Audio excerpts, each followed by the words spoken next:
Unnecessary stent for the commercial benefit, ऐसा कहा जाता है सर। आई डोंट नो, मतलब देखिए मीडिया में चीजें प्रोजेक्ट होती है and you on a medical ground आपको पता है कि कितनी वो नेसेसरी रही होगी, राइट, नहीं रही होगी। What is your take on that? Is it a practice जहां पर हम अनयूजुअल स्टेंट भी यूज करते हैं? जितना मैं देखता हूँ, यानी जैसा मैंने देखा है एटलीस्ट इन माय सर्कल और in my society of medical background, till date I have yet to see a doctor जो अपने पेशेंट के हार्म के लिए सोचता है। Okay, I have always seen doctors thinking for the good and means I am fortunate कि मैं इस प्रोफेशन में, बिकॉज हमारा जो थॉट प्रोसेस है डे 1 से वैसे ही बनाया जाता है कि मींस आप कुछ भी करो, make sure you are doing good and not causing harm to them. Because जैसे मैं अभी बात कर रहा था, ट्रीटमेंट के कॉम्प्लिकेशंस होते हैं, ट्रीटमेंट के साइड इफेक्ट्स होते हैं, ड्रग के साइड इफेक्ट्स होते हैं, वो हमारे कंट्रोल में नहीं है। हमारे कंट्रोल में डूइंग गुड ही है या what we can do best. तो मैं जानता हूँ ऐसी प्रैक्टिस इफ कहीं प्रचलित है तो शायद मुझे पता नहीं है, और जितना मेरे कंट्रोल में या मेरे आसपास है उसमें तो मैंने देखा नहीं है। रही बात in terms of general population को जानने की, भाई कब स्टेंट लगना चाहिए,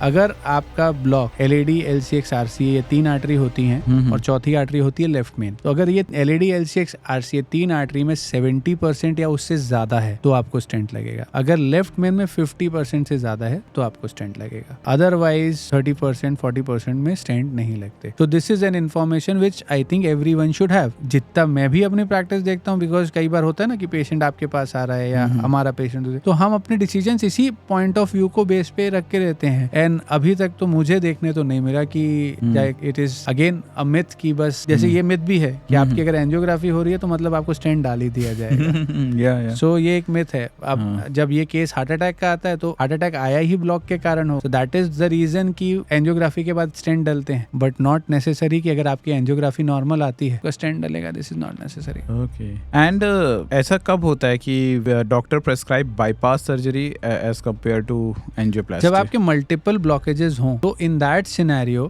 आपको कई बार बाईपास के लिए जाना होता है, because multiple number of stent, let's से 7-8 स्टेंट हो गए या फिर मेन नस में स्टेंट है और कुछ चीजें, तो in that situation bypass is a little better which we choose. तो those are the condition, but with improving sciences, जैसे पहले कैल्शियम जब बहुत ज्यादा होता था हम बाईपास प्रेफर कर लेते थे। आज की डेट पे कैल्शियम कटिंग मैकेनिज्म्स हैं, जैसे जो किडनी में स्टोन तोड़ते हैं, वो चीज हार्ट की कैल्शियम के लिए भी अवेलेबल है। Sir you are talking about calcium, मैंने आप पहले भी अभी बात किए थे। Is it like this the dietary calcium की बात कर रहे हैं आप, जो हमारे डाइट में कैल्शियम्स वगैरह जाती है? नहीं, ये वो वाला कैल्शियम नहीं होता।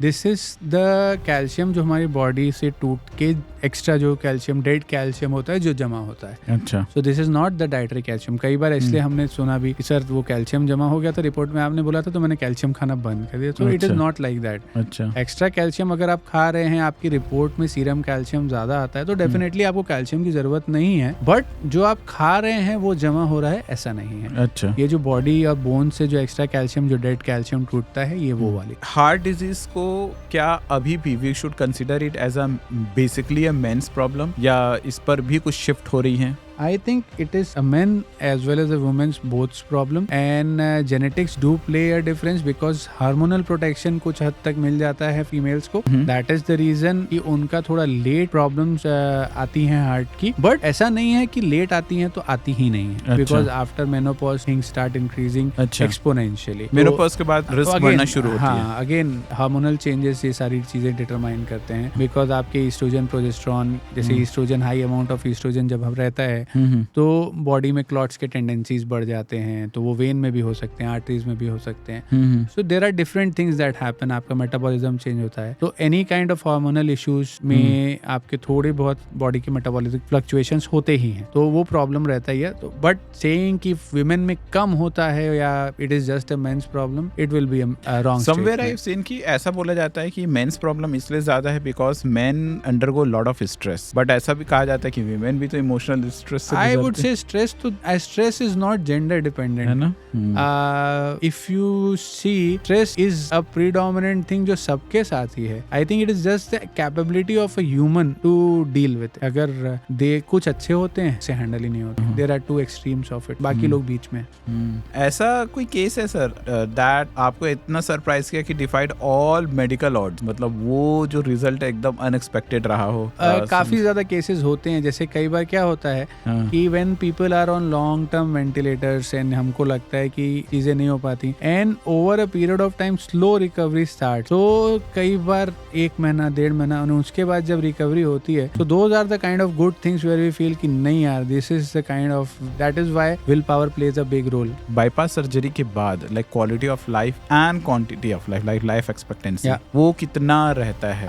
Everything is the same only, it is just कि बाईपास में आपका जो स्टर्नम बोन रहती है वो कट की जाती है to access the heart. Yes, that is why उसको हम ओपन हार्ट सर्जरी भी बोलते हैं. ओपन इसलिए क्योंकि आपका वो चेस्ट वॉल ओपन होता है, तो उसको हील होने का टाइम देना पड़ता है. अच्छा. जैसे हम स्टेंट पे मोस्टली 15 डेज में हमारा काम इजीली मैनेज हो जाता है, वहां पे हमको 2 महीना 3 महीना 4 महीना डिपेंडिंग ऑन उनकी हीलिंग कैसे हो रही है वो होता है. बट उसके बाद they are also doing their activities as they are. उनके हार्ट पंपिंग डिटरमाइंस, अगर heart pumping is the same they will be the living same life. उन्हें पता भी नहीं होगा कि उनका कभी ऑपरेशन हुआ. इट इज जस्ट कि उनको अपनी लाइफस्टाइल और दवाओं पे फोकस रखना है. सर, लाइफस्टाइल में व्हेनेवर वी थिंक अबाउट, ये कॉमन परसेप्शन ये होता है कि आजकल हम लोग कोलेस्ट्रॉल चेक करते हैं, ट्राइग्लिसराइड चेक करते हैं. यही क्या मेन पैरामीटर्स हैं जिसको हमको ज्यादा ध्यान देना चाहिए, और is there something else also? Cholesterol deposition होता है इसलिए हम कोलेस्ट्रॉल चेक करते हैं. बट लेट्स से अगर हमको थायराइड इश्यूज हैं, हमको कोई और इश्यूज हैं, तो उस हिसाब से फिर चीजें वो